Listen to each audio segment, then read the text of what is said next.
I forgot to record this morning, though. It happens easily. Hey, Dr. Canis. Hi, Christy. So wonderful to see you. Wonderful to see everyone here. It's nice to see you too. Wonderful to see you, Kevin. All my love to you.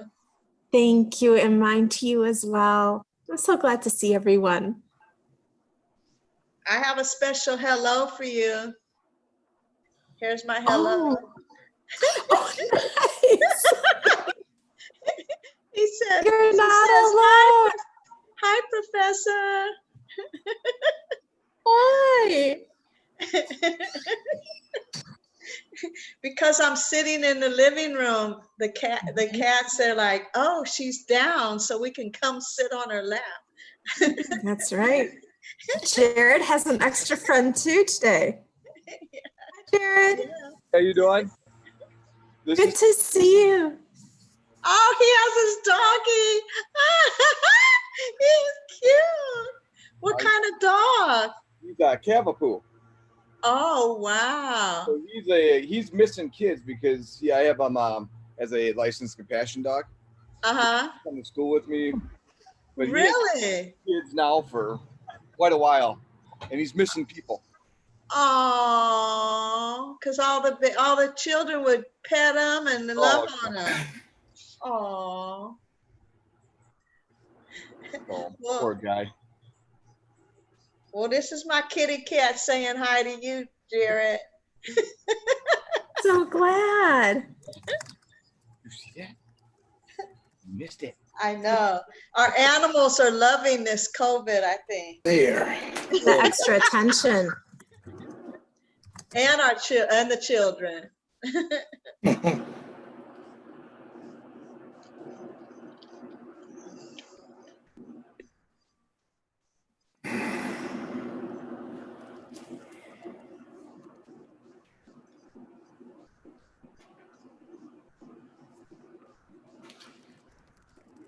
We have 28 people here. I was just checking my roster. I forgot what the total number was. I thought we were just 1 or 2 shorter in this class compared to the other one this morning.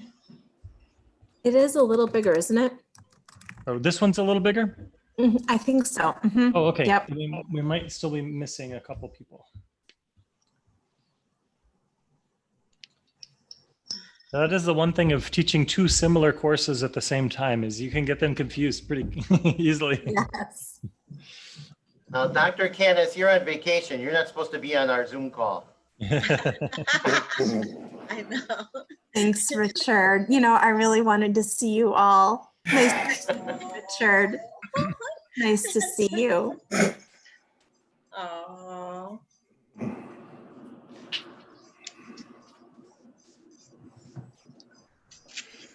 Well, I think we can probably get started if you'd like. And Kathleen, if you want to start, and however you want to use your time. Thank you so much. Again, thank you so much for letting me join today. So I know many of you, but some of you are some new faces. And for those of you who don't know me, I'm Kathleen Canis, and July, I'm very excited because I have a new position within the Lychee program. I'm very, very honored to be able to serve, and also very honored to be following in Dr. Jim Pingle's great footsteps as program director for the Lychee program. For those of you who don't know me, just a little tiny bit about myself. I'm a developmental psychologist by training. I earned my PhD at the University of Iowa, and then I did a postdoc at the University of Kansas. And then I went on to teach at the graduate and undergraduate level at Loyola University Chicago for about 12 years. And I was really, really delighted and excited to join Concordia University, Wisconsin in 2018 as a faculty member in the Lychee program. And I teach a variety of research method classes, and I had many of you in class, and I look forward to seeing everybody in class in the future. And I'd like to take just a couple moments here to share a word of encouragement from Scripture. I'm going to read the parable of the sower from Matthew 13, verses 1 to 19, 1 through 9. That same day, Jesus went out of the house and sat beside the sea. Such great crowds gathered around him that he got into a boat and sat there, while the whole crowd stood on the beach. And he told them many things in parables, saying, "Listen, a sower went out to sow. And as he sowed, some seeds fell on the path, and the birds came and ate them up. Other seeds fell on rocky ground, where they did not have much soil, and they sprang up quickly, since they had no depth of soil. But when the sun rose, they were scorched, and since they had no root, they withered away. Other seeds fell among thorns, and the thorns grew up and choked them. Other seeds fell on good soil and brought forth grain, some 100-fold, some 60, some 30. Let anyone with ears listen."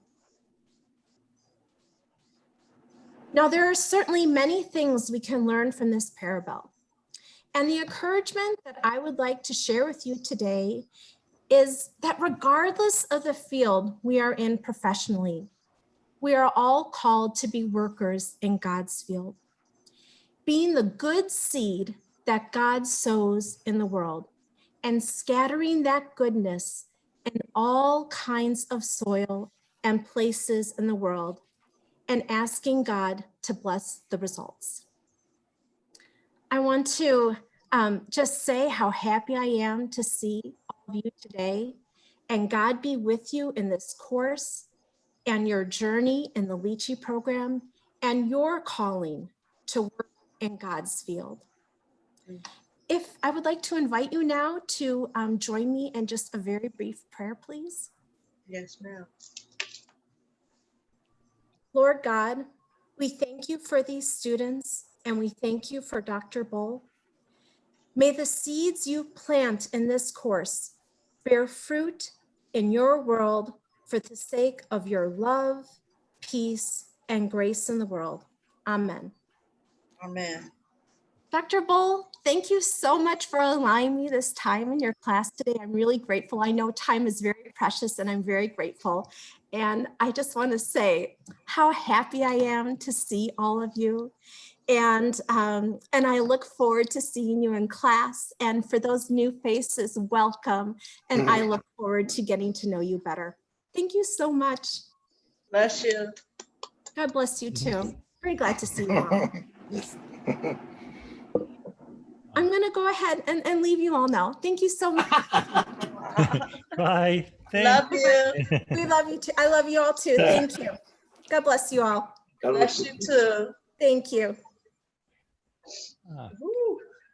Well, hello everyone. What a great start. I knew Kathleen had talked to me in advance about wanting to greet everyone and share just a brief word with you all. And for those of you who are only in this course, I'm teaching a morning course that's on design thinking, and then this afternoon course is on innovation and entrepreneurship. So there are a few more people in this course who are not in the other one. So she chose to show up for this afternoon. Now, with that in mind, that takes on an interesting challenge. You all got to meet me a little bit through the video that I shared in advance, and I'd like to take a time to get to know one another. But at least 75% of the people in this room introduced themselves this morning. We spent a good hour doing introductions. So we're going to have to be a little bit creative in how we do this, and we won't spend as much time as we did this morning. But there are some new faces in this class who are not in the others. I want to make sure that we're recognizing and greeting one another. And there's also a very practical component to our introductions, because we want to learn about one another's interests and backgrounds, because there might be opportunity for some shared projects and shared activities, and you can build your own little sub networks around whatever you're working on in this course or in other courses as well. So what I'd like to do this time is sort of combine our introductions, and we'll keep them very brief. So if each introduction, we keep it to 30 seconds or less, we'll go pretty quickly. Just quickly introduce yourself and where you're coming from. But I'd like you to primarily focus on this word innovation. So it conjures all sorts of feelings, all sorts of emotions for people, and we all come from different backgrounds. So I have two words, the word innovation and the word entrepreneurship, and those are both in the title of the course. So as we introduce ourselves, so again, just very quickly, who you are and where you're from, and then what's the one word that comes to mind for you when you think of innovation? And what's the one word that comes to mind for you when you think of entrepreneurship? Okay, and I'll give you a little moment to think about it. I'll share mine just while you get ready. And for those who didn't see the video, hopefully you did. It's all in the announcement. But I'm Bernard Bull, delighted to be a part of this course. I used to work at Concordia, Wisconsin, and help design the innovation track for this doctoral program before I left. My work has been on futures forecasting, innovation, and entrepreneurship in nonprofits, social entrepreneurship, largely in education, but also in other sectors. I've worked in healthcare, accounting, professional associations, other things too. A lot of publishing companies, startup companies in tech industry.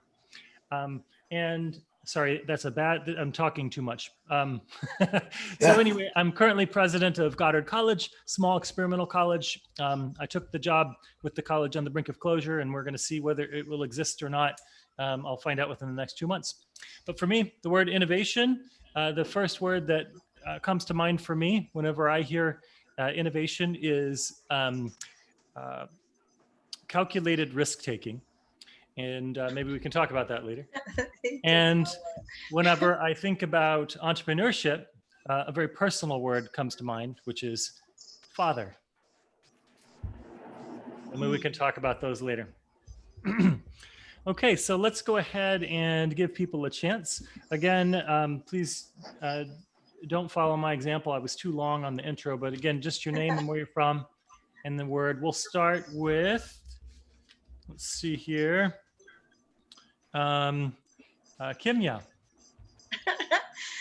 Okay, my name is Kimya Mitrahina, and I'm in cohort 2. And my background is in the arts. I teach dance and I teach music. I also perform, and I work in K through 12 as a substitute teacher right now, and have my own practice of teaching children through adults in music and the healing arts. And my two words are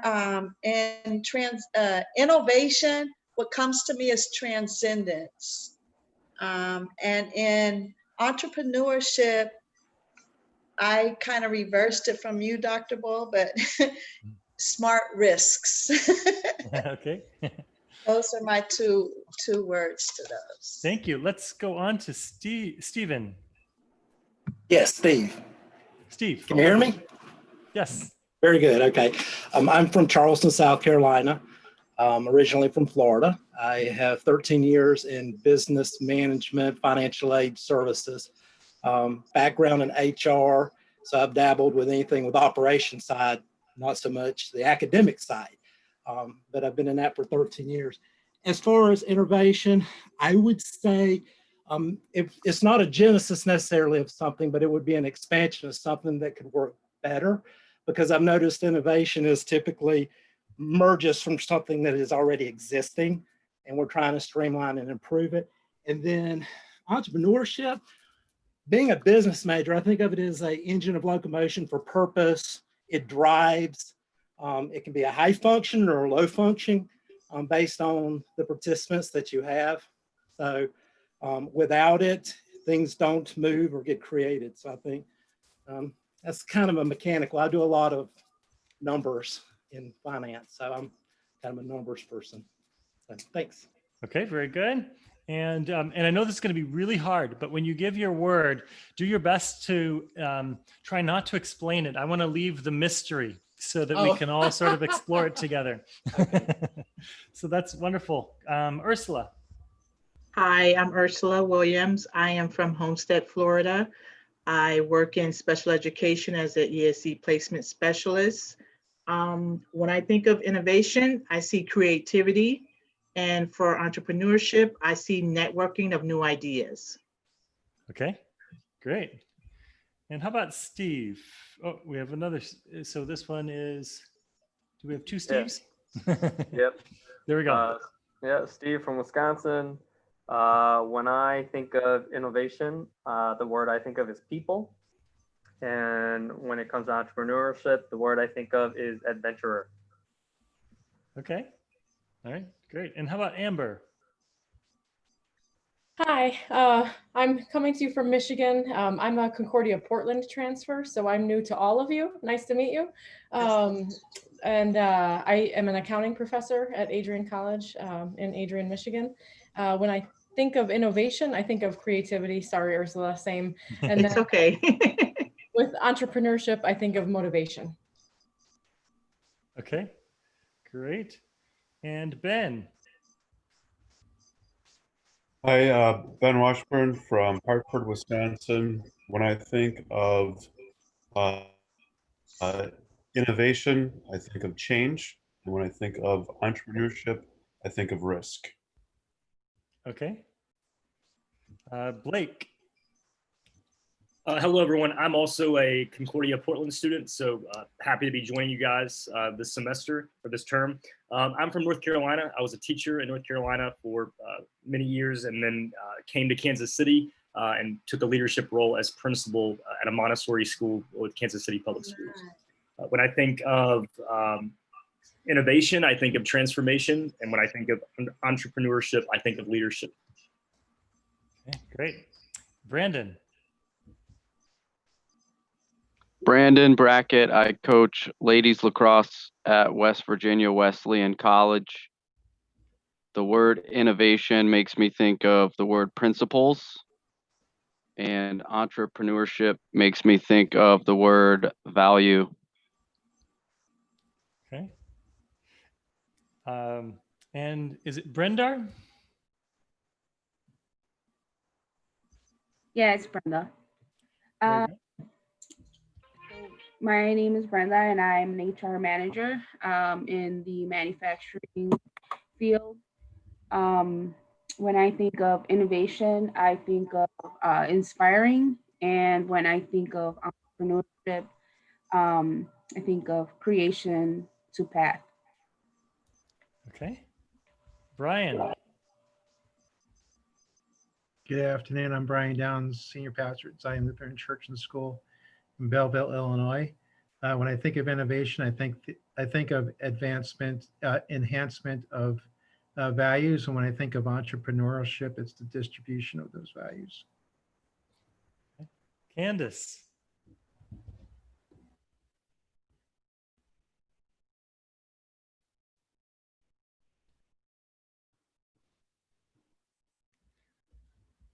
I'll come back. I think Candace had noted that there might be some distractions on occasion. How about Cara?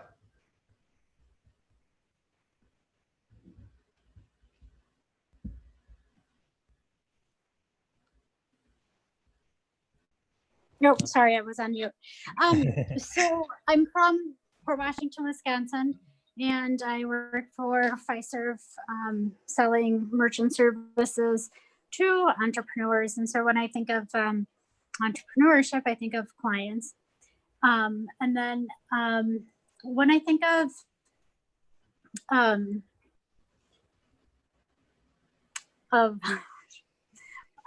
what was the other word? I'm sorry. Innovation. Innovation. Yes, thank you. I think of, and I'm going to hyphenate all this so I can get it in one word, but I think of like new and refreshing. Okay. And Chris. Sorry, just getting off mute. when it comes, my name is Christopher Brandt. I'm Director of Business Intelligence for Concordia University, Wisconsin. The two words that come to mind for me, for innovation, would just be future, the future, and entrepreneurship. Going to go a little bit more practical and just say money. Okay. All right. How about Courtney? Good afternoon, everybody. I'm Courtney Washington. Again, I'm from Selma, Alabama. It is hotter than it was this morning. And when I think about innovation, I think about advancement. And when I think about entrepreneurship, a word that comes to mind is risk-taking. Okay. And Indira.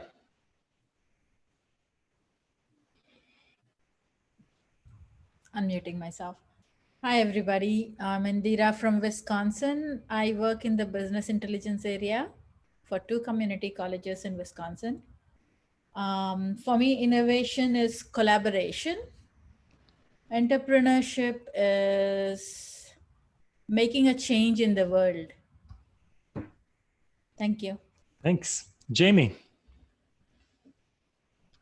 Hi, I'm Jamie Learing. I'm principal at Kettle Moraine Lutheran High School in Jackson, Wisconsin. When I think of the word innovation, I thought of forward, and then entrepreneurship, I linked that with forward boldly. Okay, and Jared. Oh, there you go. Jared Keene from Hudson, Wisconsin. You got to apologize if you hear a lawnmower. I don't think my fiance understands what social distancing means. Apparently, she kicks me out of the house during the day, and then so it's only between 8 and 5. Then social distancing is off. So this is my new office on the deck. When I think of innovation, I think of improvement, entrepreneurship. I think of courage. Jason.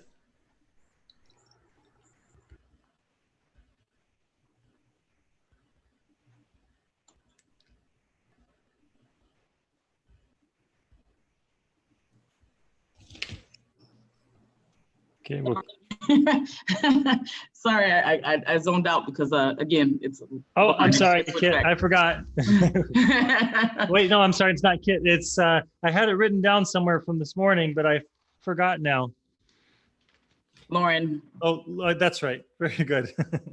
I didn't. I'm like sitting there. I'm like, oh yeah, he's talking to me. So,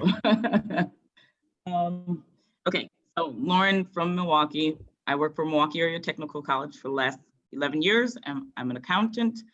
And the words innovation, I would say creativity, entrepreneurship, dedication. Okay, and Jeff? Jeff Koenig, Superintendent of Schools, Stanley Boyd Area School District in Stanley, Wisconsin.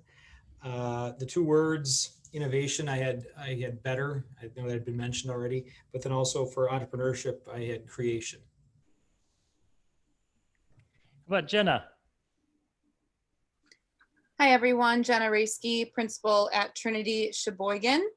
And I have innovation equated with experimentation and entrepreneurship with risk.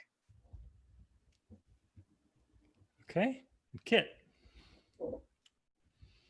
Hi, I'm Kit. I'm the principal at Emmaus Lutheran School in Alhambra, which is in Southern California. When I think of innovation, I think of self-built. And when I think of entrepreneurship, I wrote down commitment. Okay, and Christy.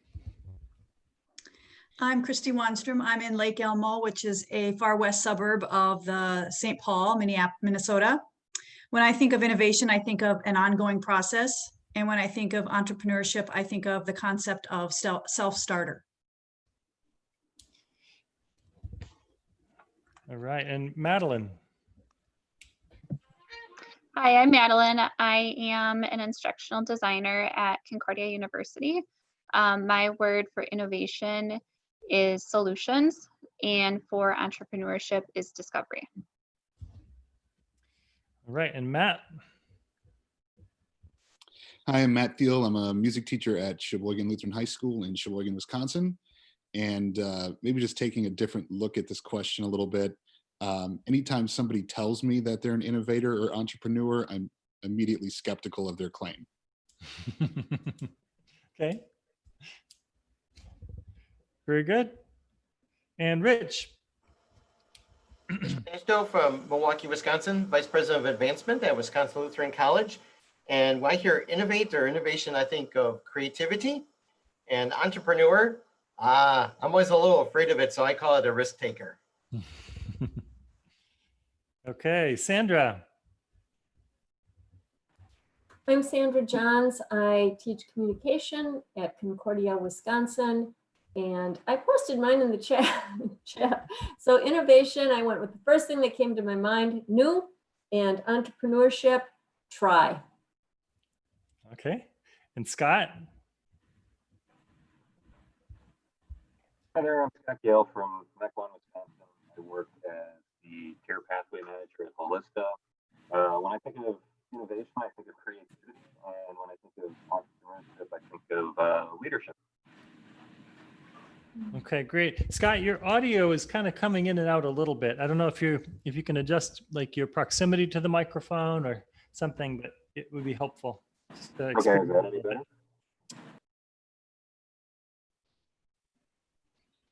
You want to try speaking just one more time? Sure, can you hear me now? Yeah, I think so. I think that sounds better. Okay, great. You need me to repeat my answers? Sure, that'd be wonderful. Okay. Again, I'm Scott Gale from Mequon, Wisconsin. I work as the care pathway manager for Holista. When I think of innovation, I think of creativity, entrepreneurship, I think of leadership. Okay, and Sean. Sean Leering, Milwaukee, Wisconsin. Innovation, I think simple. Entrepreneurship, think hustle. All right, and Shelby. Hi, I'm Shelby. I'm a school counselor in Dodgeville, Wisconsin. And when I think of innovation, I think of creativity, and entrepreneurship, I think of the word unique. Okay, and who did I miss anyone? It's always tricky going through the list because names move around. Who did I miss? Oh, that's right, Candace, I called on you and I think you had just slipped out for a moment when I called before. Candace?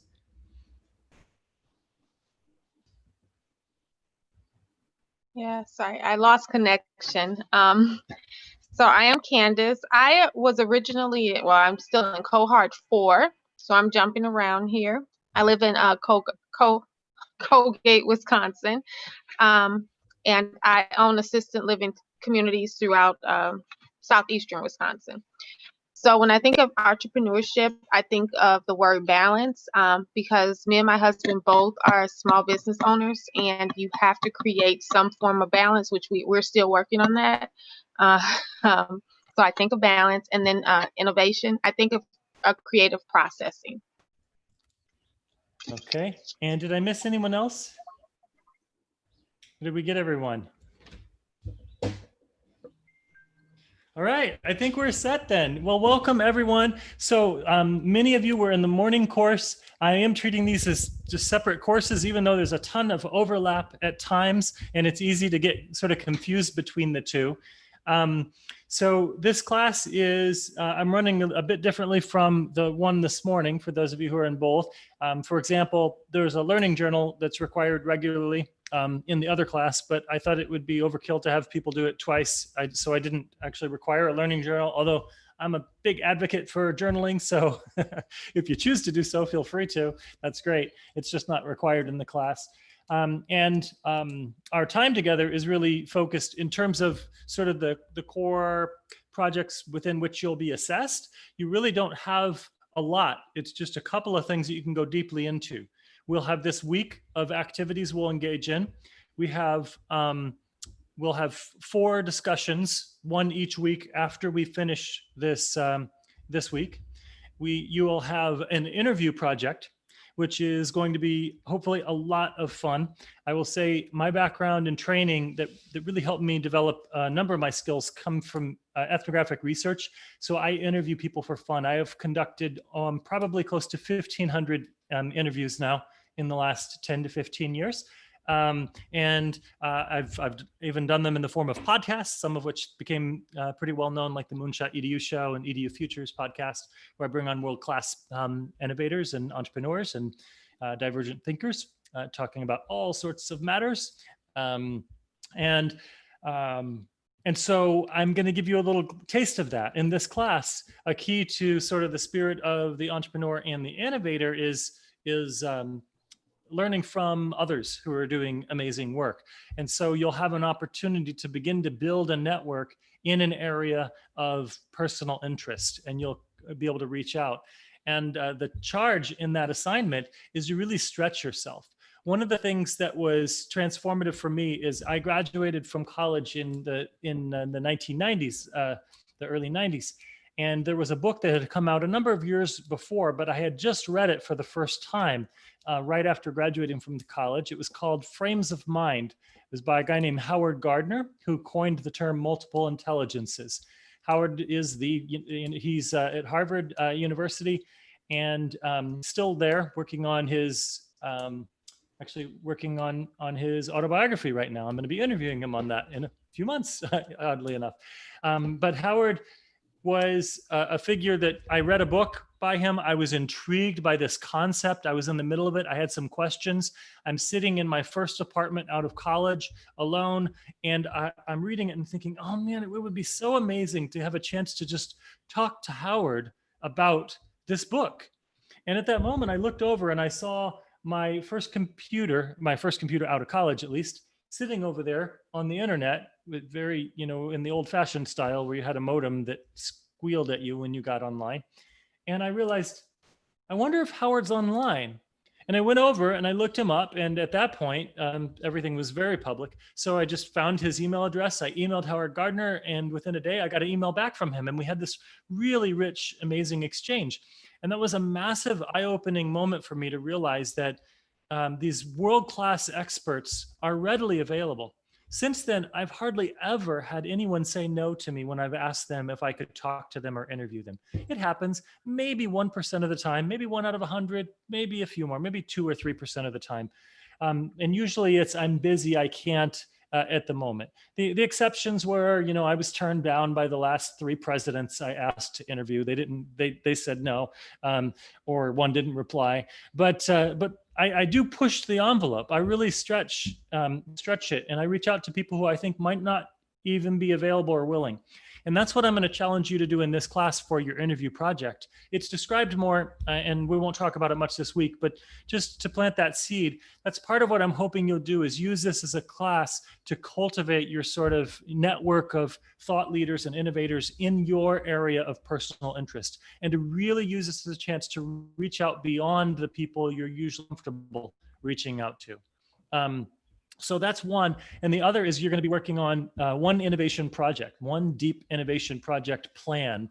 And I'm going to ask that you do it using a model that I'll introduce later in the week.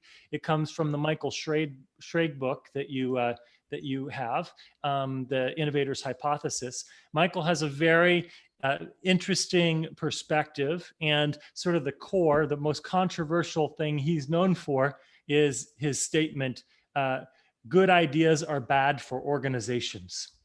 And that's critical. That's been really informative for me. When I first talked to Michael, I remember him explaining what he meant by that, and it really has stuck with me. And I use that in my work all the time.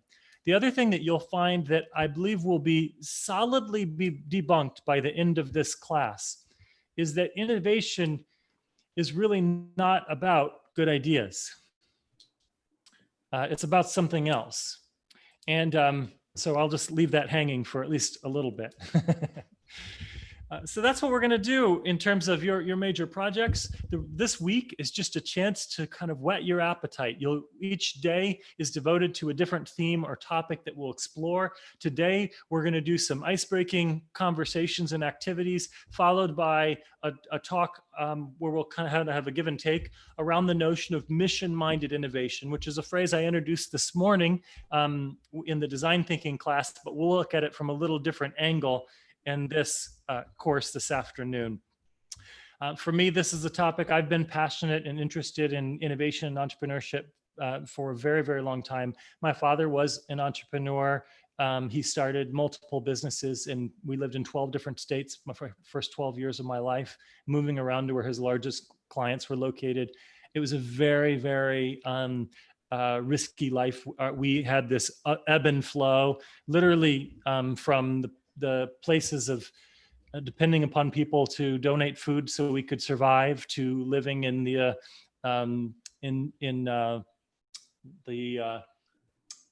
what was it called? What's that? Better Homes and Gardens House of the Year, you know, at one point. So we really just went all over the place in terms of our lifestyle. But it was interesting to sort of experience that and grow up with an entrepreneur who actually died by the time I was 12, passed away at my age from his fifth and final stroke. So I have a very personal take on this work, and I'm the only one of my 5 siblings who actually ended up devoting a lot of their life's work to these topics and themes. Everyone else ran the other direction, perhaps because of those formative experiences. I don't necessarily consider myself an entrepreneur or an innovator. I'm a scholar who happens to learn from the tools of entrepreneurship and innovation in my work and in my leadership. But we'll get into that a lot more as we dive in. So let me just switch over to PowerPoint for a moment. And we'll begin to have some conversation around some interesting and well-known quotes. See where it takes us. Okay, this is a very well-known quote. I used it in my futures and forecasting class that some of you were in before as well. It's allegedly a quote from Abraham Lincoln, but it's hard to actually locate it in any written document. But the quote is that the best way to predict the future is to create it. And for some of you who were in my futures class, we looked at this quote from a different angle, but from the perspective of innovation, it is an interesting perspective to think about when we think about our own organizations and we think about stability and security, like a time in COVID. How is it that we secure the future of our organization or the future of the mission of the organization? And that's where the tools of the innovator come in to really help us adjust and adapt. Here's a quote I want to revisit because we've all heard this many times in our lives, that innovation is 1% inspiration and 99% perspiration. But it's interesting to me that the whole point of this quote is often missed. I've seen so many presentations about innovation where people will use this quote or they'll reference it, and then they will spend the entire presentation on the 1%. Right? I mean, you've probably seen that before. They'll talk about innovation, and then the whole presentation is on brainstorming or creativity or other things like that. When in fact, the point of this quote is that the heart of innovation is actually not in creativity or inspiration. It's in bringing something to the world that didn't exist before, and that's all perspiration. That's all execution. And in fact, whoever it was that talked about people who kind of were self-proclaimed innovators, that's one of the things that we have to be careful about, is that sometimes people who are acknowledged as innovators are very good at the brainstorming, but they may not have always cultivated the critical 99% skill set of execution. So being a college president, I have not gone a single week without getting at least 10 new ideas from different people. Now, new is a relative term. Sometimes the ideas are the same. For example, we have a serious financial crisis, and I will have people come up to me and say, hey, and we have some very well-known famous graduates like David Mamet, the playwright, and the band Fish graduated from here. So they'll come up to me and they say, I have an amazing idea for you. And they'll say, David Mamet, have you called him and asked him for money? right? So they will. So they'll. The idea, though, is that people have these ideas, but you can have all the ideas in the world, and it doesn't improve your organization. Ultimately, there has to be one that's chosen, that's experimented with, we've learned from, and then ultimately we either take the lessons learned to do other good work in the organization, or we implement something from it. And that's really what we get to focus on in this course. Well, by the way, we'll do lots of the fun brainstorming and things like that too. But let me pose this question.